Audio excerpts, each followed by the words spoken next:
everybody. Thank you so much for taking our time and being with us today. I have in front of me a spectacular, magnificent, very fascinating person. Her name is Roma Flood, and she's the author, and this is just the one of her description. And she's the author of a very special book. It's called Despite the Odds. And I would like also, Roma, to kind of share what this book is all about and about her life, what prompted her to write such a magnificent masterpiece of her life.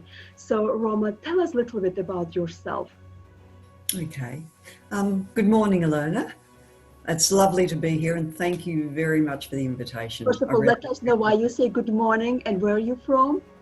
I'm from Australia, yes, in Queensland, yes, the Sunshine Coast, where it's beautiful one day and perfect the next. So and it's summer here. It's winter here. It's summer there, isn't it? Yeah. Basically, I'll just tell you a little bit about my life story. I'll run through it fairly quickly, and I just hope that the listeners can keep up with me. Basically, I've had a life where grief has been a thread throughout my life, throughout the tapestry of my life quite often. When I was 16, my mother died of cervical cancer, and my father abandoned me just when I needed him most. I went and lived with my auntie and uncle. Not long after that, I married my childhood sweetheart, Bernard, and we had 2 children. I had a daughter, Danielle, and a son, Jamie.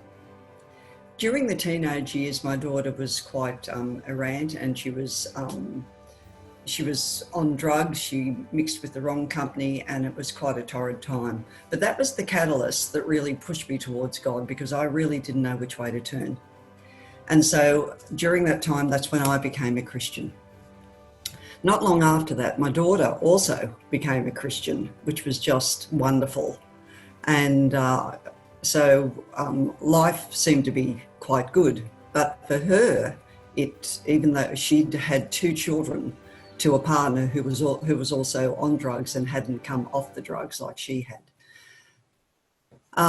So what happened was that her relationship broke down, and she decided to go and visit family and friends in another state just to get away from her partner and just make the break. While she was away, her car broke down and she was directed to a women's refuge. Now, ideally, the women's refuge should not have allowed Danielle in because she wasn't under the threat of domestic violence, but it was going to be demolished a week later. So they allowed her in, and there was only one other occupant there who had 2 young boys. Unfortunately, that other occupant was psychotic, and the morning that Danielle was packed to come back home to the Sunshine Coast, the woman broke into her room at 1 a.m. and brutally murdered her. Kidnapped my 2 grandchildren, stole Danielle's car and all of her identification, and had my 2 grandchildren then for another 17 hours. By the time they contacted us, obviously it was too late for Danielle. She'd died because of the brutality of the murder. But fortunately they'd apprehended the woman, and they were able to take my grandchildren to a safe house. So Sydney was 12 hours flight away for us. So we hired a small plane and flew directly to Sydney to be with our grandchildren, because they were number 1 priority, because they'd been through the trauma themselves. And so that was a really, really torrid time. And so at that point in my life, I'd had the loss of mum, the abandonment of my father, and now the brutal murder of my daughter. When we brought the children home, we had a fight for who was going to bring the children up, and thank God we were given custody of the children. The court saw that the father wasn't fit to bring up the children, so we had custody of the children. But he still had full visitation rights, because we wanted the children to know that not only, they'd lost their mum, they needed to know that they still had a dad. who was still around, and he did stay around. So life progressed on, but when 10 years later, when my granddaughter, Lucinda, was not quite 14, and my husband, Bernard, my husband was an avid flyer. He had his own plane, and he and Lissy also loved to fly with him. So this Sunday afternoon, they decided to go for a joy flight over the Sunshine Coast. And off they went, and everything seemed fine. And in the afternoon, we were going to all get together, you know, as a family and go to the park. But time was moving on, and I just thought, well, why aren't they back? I'll just go and have a quick walk because they're not back in time to go to the park. Whilst I was out having my walk, this flash just lit across my eyes, and it was the checker plate pattern of a police car. I tried to discount it, and I just said, that's ridiculous. But as I walked up the driveway of my home and my vision looked left, the vision proved to be correct, and there was the police. And as I walked up my driveway, they came out the front door. And obviously the news was really bad, and both Lucinda and Bernard had gone down in the plane off Kings Beach, and both were killed on impact. So again, just as I was starting to recuperate after my daughter being murdered, here I was again in the bubble of grief, this time without the support of my husband. Now I had a grandson to bring up, I was a single mum, I had a business to run, because my husband and I owned a business. I had to step back into the business, and I was just absolutely swamped with and overwhelmed with what I had to do, you know, without the support of my husband. But, you know, in the midst of it, and you run on adrenaline when you're going through grief, and, you know, you've got so much to do. But in the midst of all of that, I know that God was with me, even though I've got to say, I am a Christian, but a lot of times I honestly didn't feel his presence because I was so consumed with the grief, and the loneliness was just ever present. You know, not having my soulmate there to lean on, which I'd always had, and he'd been an amazing husband. You know, we'd walked through, you know, 2 losses prior to that, and he'd always been there, and he could maintain objectivity, whereas I was more emotional. So it was quite daunting to try to do life on my own and think through all, you know, all the financial things and running the business and everything like that on my own. So, but I did it, and God helped me through, and I had a son who helped me in the business as well, Jamie. So, yeah, that's basically what happened. That's the story of my life. And amazingly, I always had it in my heart, not long after I became a Christian, that I wanted to write a book. And I'd started a book after Danielle was murdered. And in fact, I was in the middle of editing that book when the plane accident happened. And so I never went back to finishing that book, but that desire still burned in my heart. So after the plane accident, I determined then to write my book, which I did. I completed it last year. And like Ilona said, it's called Despite the Odds, and that's basically it there. This is fantastic book, you know, full of your heart. I know you poured your heart into this book. I did. Yeah. Unbeknownst to me, reliving all of the traumas and having to recall all of the emotions was quite heart-wrenching. And I was hospitalised twice, not realising it was the effect of writing the book that was causing this. I was having anxiety attacks. I thought I was having heart attacks. But the goodness of God brought me through, and I did get it finished, and I've had great success with it. And it's a book that has been written not only for people who are going through grief, and grief covers many, many forms. It's not only the loss or the death of someone. You know, in these times today, you look at the people who are locked inside their homes and they can't get out, that they would be grieving for their lives that they've lost. You know, they don't have the freedom to mix with their friends, moving house, loss of a job, that's prevalent today. There's so many forms of grief that people don't realise that the process that they're experiencing is grief, but it is. And we all experience it differently. There's no one size fits all grief journey. Everyone does it differently and in a different time frame. So you can't have an expectation of someone who's walking through grief.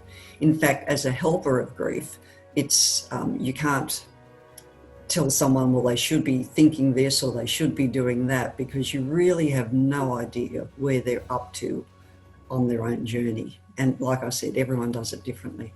So that's just something that I've learned throughout the journey. So the most important thing for someone who's a carer or walking alongside someone who's grieving is just to be there and be an ear to hear and let the person do the talking. Yeah. And that's all they really need.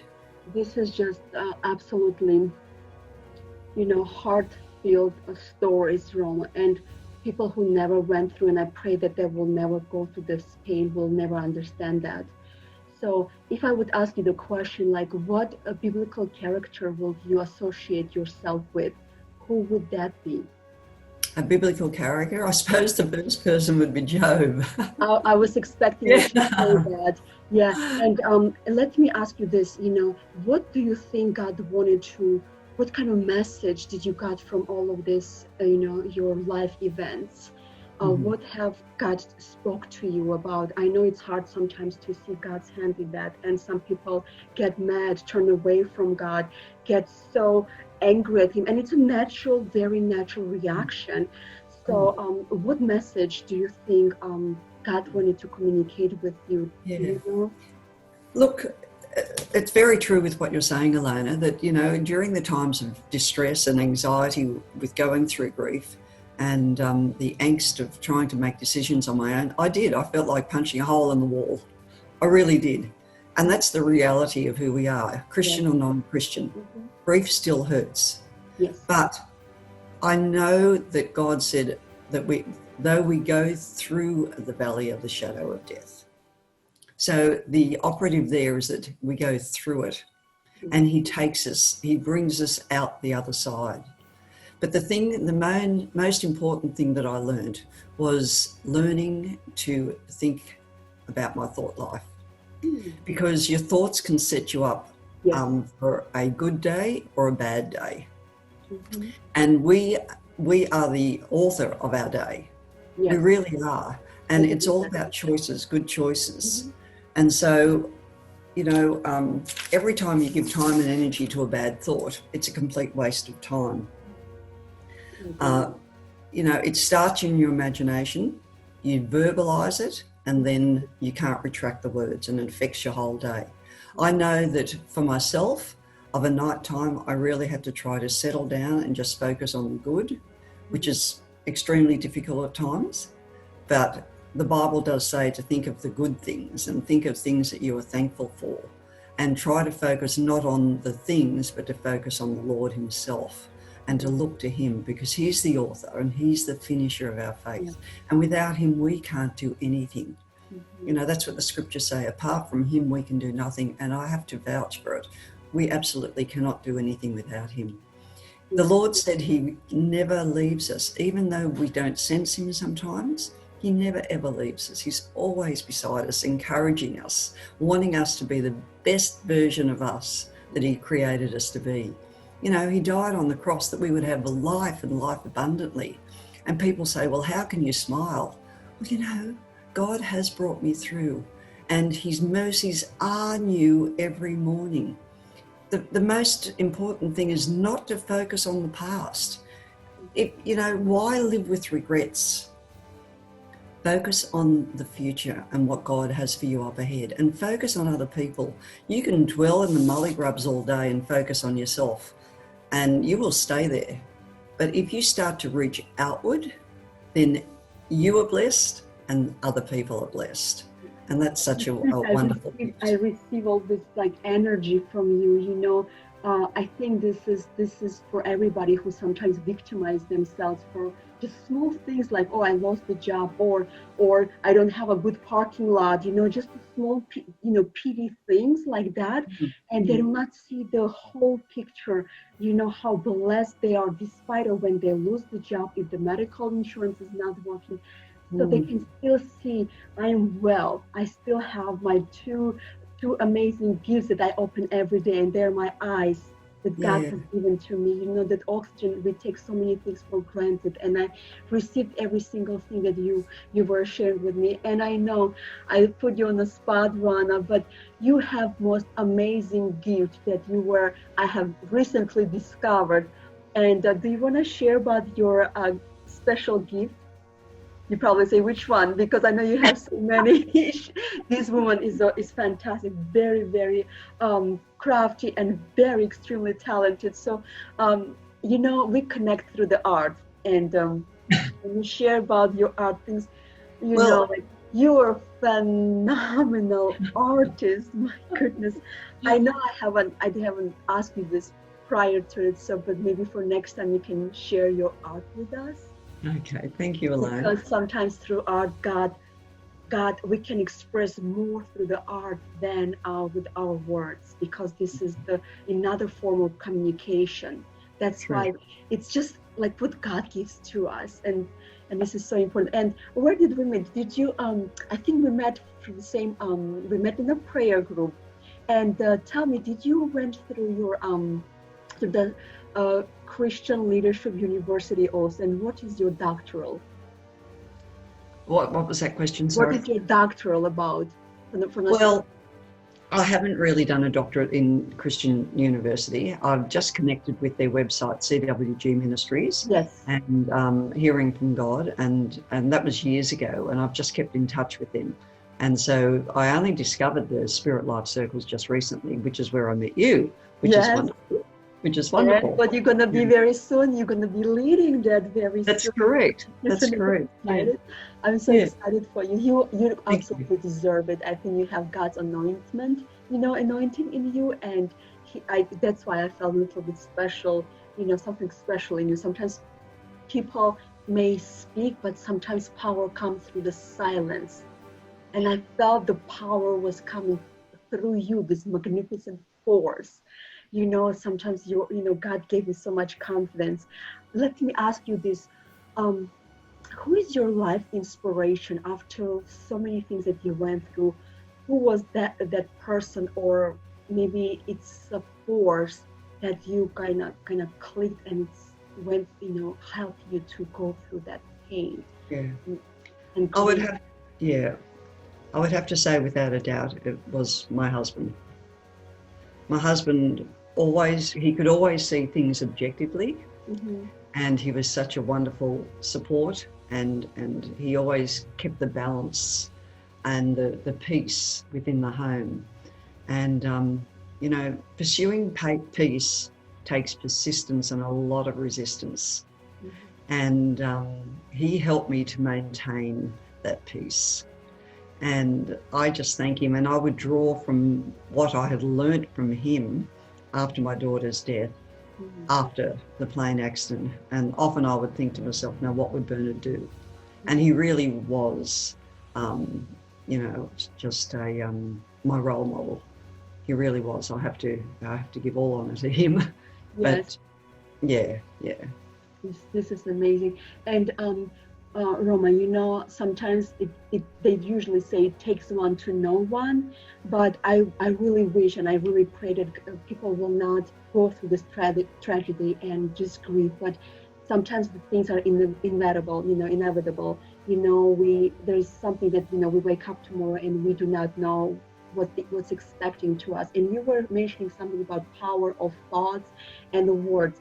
How can you reinforce or remind us about that? What do you want to tell us about the power of thoughts even more? And then we will, Well, we have the inherent strength to disempower or empower every thought. Like I said before, it's a choice, because we're the only ones that can change our thoughts.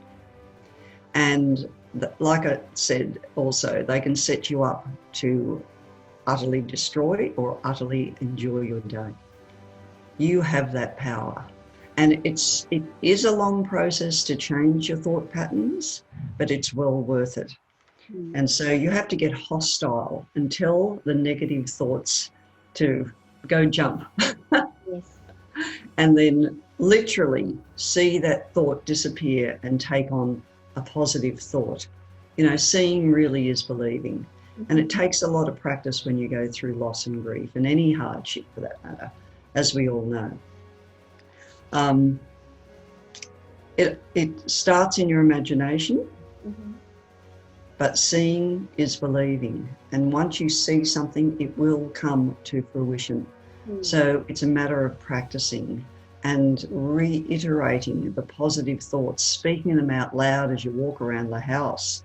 You know, start to declare things out loud so that you can hear it, because it says faith comes by hearing at that particular time. It's about hearing the positive. If you think about it all the time, it's very easy just to, all of a sudden you realise you're back into the negative. So it's a matter of retraining your thinking. And as we know, I think it takes about 3 weeks or 6 weeks to learn something new. So it takes some time. But think about what you're thinking about. Yes, think about what you're thinking about. This is very important. And that's what, you know, I also like want to wake up with manifesting the day for me. You know, it's going to be a great day. God, it's your day. And give me some good news. I know, thank you for the good news. I want to thank you for the things that, you know, I'm anticipating, you know, believing. And it's so, and it makes true, you know. I look at myself and I say, I look at myself and I see masterpiece, you know, and I say, this is how God wants to see myself with. So, and I do not, like you said, thoughts. I used to think about myself as a failure, you know. I used to think about myself the way other people think of me. And I lived through what. So, and thank you for reminding us and reinforcing our listeners about power of thinking and I think seeing. Yeah, I think it's important, even when you go to bed at night, to predetermine what your first thought of the day is going to be. Because as soon as if you get up and put your feet on the floor, you're going to be invaded with everything that you have to do for the day.